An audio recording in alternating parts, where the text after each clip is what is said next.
Hello viewers, thank you for coming back. So now we will be continuing our next hands-on for the topic or certification course related to designing and implementing a data science solution on Azure.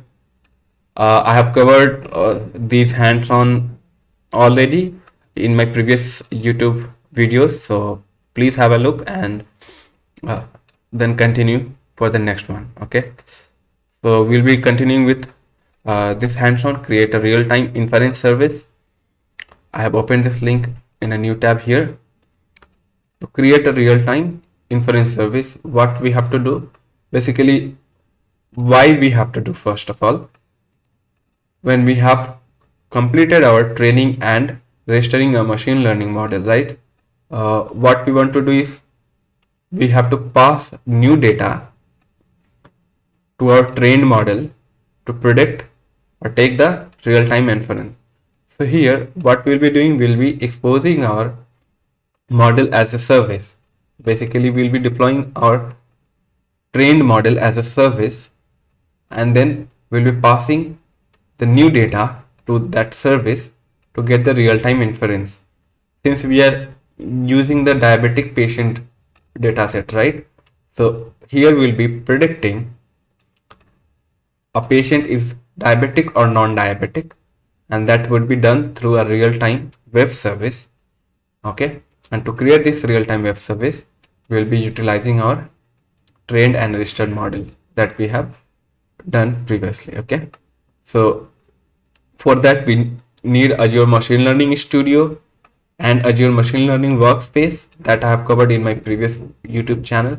Please have a look. Continuing to the next section, here I have opened a notebook, Jupyter notebook. Okay, let me go from the top. So this is the Jupyter notebook, and just delete this. This is not required anymore. Here, so I have opened this create a real-time inference service. Okay, now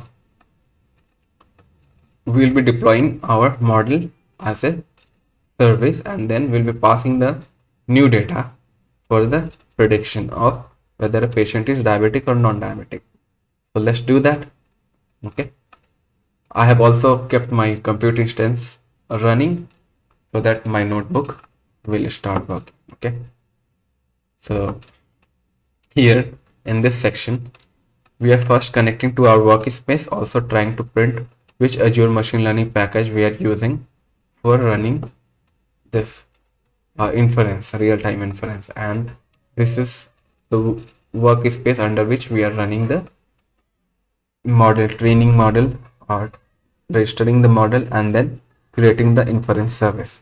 So let's run it again. Here you see this is my Azure machine learning package version and machine learning workspace. Then here we are importing the relevant package to import the CSV file for diabetic patient as a pandas data frame. Then we are labeling those data with these column names. Then we are splitting the data in training and test data set 30 and 70%, 70 or 30% basically. Then we are using decision tree classifier to classify and create a model based on our training data set. Then we are checking the accuracy of our training data set with test data. Here we are passing the test data to check the accuracy of our model that we have trained here, and then we are also calculating the AUC. Okay, now once our model is trained, we are saving that model.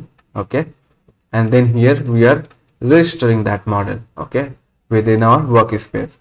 You could see once this model is registered, you'll be able to see that model, registered model, within the asset section, models and asset section. Okay, so let's run it. So this will train and register a model. Okay, it's going to take a while, so just bear with me. Here you see our model is trained and now it's being registered. Okay, here we can see the accuracy of our model is trained and registered. Now then we will be deploying the model as a service. So first let's check all the models that are being registered in the model section as an asset. So here you can see the latest model version is version 4. Okay, this is the same accuracy and AUC values that we got here. Okay, 877 and 874. It's 89% almost accuracy, right? Here also 89%. Okay, now by default the versions that will be deployed will be the latest version. Okay, so we have to just pass on the model name within our workspace. Okay, and it is going to use the latest version of that model. Okay, to expose as a web service.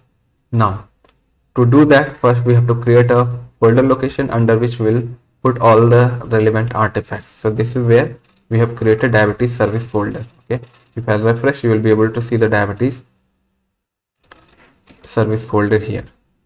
Okay, here you can see the folder. Currently nothing is there. We will be creating the relevant artifacts. Now here we are trying to pick the latest model version. Okay, which is registered within our workspace. So here you see the model package. Okay, and then on top of that model we will be passing on the raw data. Okay, to predict or classify the data whether a patient is diabetic or non-diabetic for each patient, right? And then we'll be returning that result. So this is just a script which will be written here in the diabetes service, and then we'll be calling this script, okay, within our inference service to get the real-time inference. Okay, so this script is written within this folder. Let me refresh it. Okay, here you can see the inference, sorry, this script, score diabetes script. Now the same script will be called here. So here we are trying to create a or deploy a inference service. Okay, so first of all we are creating a Conda environment under which our model will be running. Okay, so these are the relevant packages that will be imported to create our Conda environment. So these are Conda dependencies here you can see, which will be imported. Where it will be imported, so this will be a environment configuration, right? So from the deployment folder, this is where that will be the inference service will be created. This is the script file, right? So this same script file is core diabetes python that we have written earlier, we are calling here. Okay, and then service environment. So basically environment configuration will be passed on to create the inference configuration. So inference configuration takes 3 parameters: source directory, script that will be run, okay, with the model, okay, and the environment under which it will be run. Okay, now deployment configuration will take a web service configuration where we have to mention the CPU cores and memory. Okay, so 1 CPU core and 1 GB of memory we are using to deploy our web service. Okay, within web service container, and this web service container is nothing but a Docker container which will be pulled, and then within that container will be deploying our inference service. Okay, now here the deployment steps is taking place. Okay, this is our service name, and to deploy the model we need workspace, service name, the model, and inference configuration that we created here, deployment configuration, okay, inference configuration and deployment configuration. And override true means when there is already a deployed model, it will try to override. Okay, now let's run it again. So it is going to create a model or deploying the model as a service, not create a model, basically deploying the model as a service. Okay, so here you can see it should not take more than 10 minutes. Creating container registry if not exist, registering the environment using the existing image, generating deployment configuration, submitting deployment to compute, checking the status of the deployment, diabetes service. So now here it is trying to deploy. Okay, I'll pause the video because it's going to take some longer time. I'll continue once the execution is complete. Okay, now you see that the model is deployed, and here we can see ACI service creation operation finished, operation succeeded and healthy, right? That means our web service is running. Now what we'll do, hopefully the deployment has been successful and you can see a status healthy. If not, you can use the following code to get the service logs to help you troubleshoot. Okay, this will just give you the service logs to check whether status is healthy or not. Okay, so here we can see service has been deployed. Okay, now listening at this port, if you'll open this, okay, this is not doing nothing. Anyway, let's go. These are all logs. Let's move on. So take a look at your workspace in Azure to view the endpoints page, which shows the deployed service in your workspace. Okay, since we have deployed this as a web service, then we can see the endpoints of the deployed service from the endpoint section here, which is part of the assets in Azure Machine Learning Studio. Okay, we can also print the web service name here, diabetes service, right? So here you can see this is a diabetes service created just now within a container instance. Okay, and if you'll open it, you can see the REST endpoint where this is exposed, right? Key-based authentication enabled is false. Currently there is no key-based authentication, so we can just right away pass on the data to this endpoint. Okay, now what we are doing here, using that web service. Okay,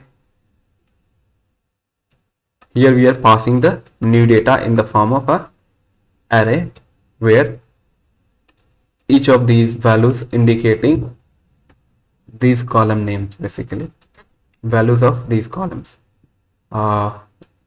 pregnancies, plasma glucose, diastolic blood pressure, all these labels that you see, right, for diabetes data, those are the column names, and here we see the values basically for a single patient. Okay, and now once we will pass this data to our running service input as JSON, right, so then it will predict and print the predicted classes, whether it's diabetic or non-diabetic. Okay, and if we run it, you see for this patient with all these parameters, okay, that patient is diabetic, that particular patient is diabetic, it's been predicted. Now again we are going to run for two other patients. Okay, and once we pass that as an input for multiple patient, we'll get the results for multiple patient as well. Okay, so this patient is diabetic, but this patient is non-diabetic. Okay, now if we want to print a service endpoint URI, we can see it here. This is the same endpoint that we saw here, right? So this is where our model is exposed as a web service to run the inference, okay, in real time. Again, for the new patient, two other patient, we'll try to run it, and here we can see diabetic and non-diabetic. Now this is where the service will get deleted. So this is where we are going to delete our service so that it will not incur extra charges while it is running. Okay, so let's run it, and it's going to delete our endpoint, and we will refresh this page. That service will get deleted. Okay, service got deleted. If we will go to endpoint and refresh this, there is no endpoint available right now. Okay, so this is how we can create the real-time service and delete it so that it will not incur any extra charge. Okay, so that's about creating the real-time inference from a trained and registered model. We will continue with the next hands-on in our next video. Thank you for watching, and please like and subscribe my channel if my videos are helping you out in any way. Thank you.